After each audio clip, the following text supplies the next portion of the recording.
wabarakatuh. Satyaku kudharmakan, dharmaku kebaktikan. Salam Pramuka. Dalam kesempatan kali ini, kami akan memberikan sebuah materi tentang sejarah pramuka di dunia maupun di Indonesia. Sebelumnya, perkenalkan nama saya Manjilatul Manjia dari Gerakan Pramuka SMA Negeri 2 Jember. Dan saya Aufa Miftah Nurfaiza dari Gerakan Pramuka SMA Negeri 2 Jember.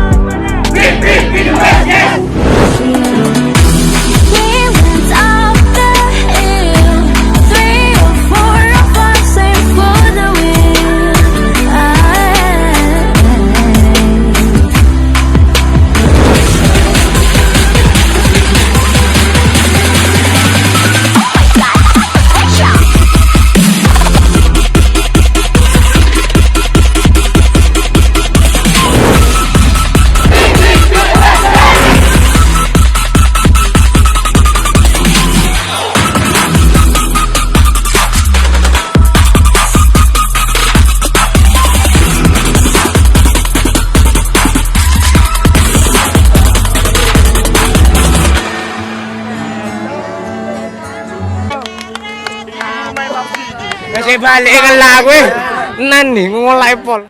Sejarah pramuka di Indonesia maupun di dunia tidak lepas dari Baden Powell. Nah, siapakah Baden Powell ini? Baden Powell adalah pendiri sekaligus pelopor gerakan pramuka. Baden Powell lahir di London, Inggris pada tanggal 22 Februari tahun 1857 dengan nama Robert Stephenson Smith Baden Powell. Nah, berdirinya pramuka bermula ketika ia melakukan perkemahan bersama 22 anak laki-laki pada tanggal 25 Juli tahun 1907 di Bronsey, Inggris selama 8 hari. Dan perkemahan tersebut memiliki dampak yang sangat besar bagi sejarah pramuka di dunia. Baden Powell kecil merupakan seorang anak yang sangat cerdas, lucu, dan gembira.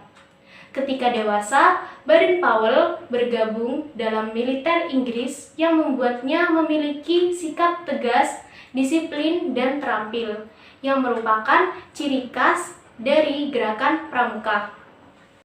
Sejarah pramuka di dunia dimulai ketika Baden Powell mencatat pengalamannya di buku yang berjudul Scouting for Boys pada tahun 1908. Buku ini pun terkenal di berbagai negara, sehingga banyak bermunculan organisasi yang ditujukan kepada anak laki-laki saja. Kemudian pada 1912, bersama adik perempuan yang bernama Agnes, Baden Powell mendirikan organisasi pramuka untuk wanita yang diberi nama Girl Guides. Kemudian pada tahun 1916, Baden Powell mendirikan organisasi pramuka untuk usia siaga. Pada tahun 1918, Baden Powell mendirikan Rovering Scout yang diperuntukkan untuk remaja usia 17 tahun. Kemudian pada tanggal 30 Juli sampai 8 Agustus 1920 di Olympic Hall London, sebanyak 34 negara mengikuti Jambore dunia untuk pertama kalinya. Di acara ini pun Baden Powell dinobatkan sebagai Bapak Pandu Sedunia. Kemudian pada tahun 1922, Baden Powell kembali mempublikasikan buku yang berjudul Rovering to Success.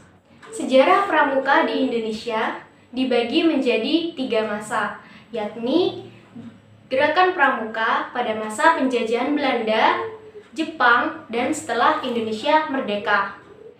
Yang pertama, sejarah pramuka Indonesia pada masa penjajahan Belanda. Nah, pada masa ini, gerakan pramuka didirikan oleh Belanda dengan nama Nederland-Indische Padvindersvereniging, yang dalam bahasa Indonesia dikenal dengan nama Persatuan Pandu-Pandu Hindia Belanda.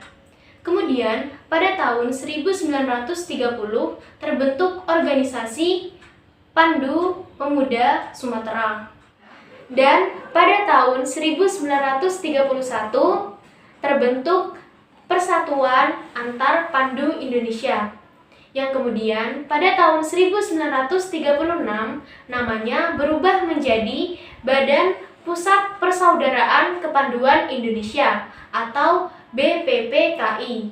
Nah, BPPKI ini mengadakan perkemahan kepanduan Indonesia umum atau juga disebut dengan Perkino, yang mana perkemahan tersebut menjadi cikal bakal pelaksanaan kegiatan Jambore hingga sekarang.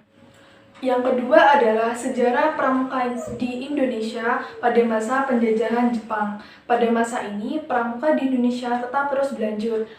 Akan tetapi, pada saat Perang Dunia Kedua, Jepang melakukan penyerangan kepada Belanda. Akibatnya, tokoh-tokoh kepanduan di Indonesia dipaksa masuk ke organisasi bentukan Jepang dan dilarang melakukan gerakan kepanduan di Indonesia. Meskipun demikian, hal tersebut tidak menyurutkan semangat Indonesia untuk tetap melakukan gerakan kepanduan dan melanjutkan Perkino II. Yang terakhir, sejarah pramuka Indonesia pada masa kemerdekaan. Nah, tidak lama setelah Indonesia merdeka, yakni pada tanggal 28 Desember tahun 1945, didirikan organisasi Pandu Rakyat Indonesia di kota Solo. Kemudian pada tahun 1961 terdapat 100 organisasi kepanduan di Indonesia yang dibagi menjadi 3 federasi organisasi, yaitu Persatuan Kepanduan Putri Indonesia, Ikatan Pandu Indonesia, dan Persatuan Putra-Putri Indonesia. Kemudian, pada tanggal 14 Agustus 1961, Gerakan Pramuka dikenalkan secara resmi kepada masyarakat Indonesia, sehingga setiap tanggal 14 Agustus diperingati Hari Pramuka di Indonesia. Nah, dari sejarah pramuka yang sudah dijelaskan tadi, kita sebagai bagian dari Indonesia diharapkan dapat lebih menghargai organisasi kepanduan dimanapun. Karena organisasi tersebut dapat membentuk karakter seseorang dan memberikan pengalaman. Sekian dari kami, Satya Kudarmakan dan Mangkukubaktikan. Salam Pramuka. Wassalamualaikum warahmatullahi wabarakatuh.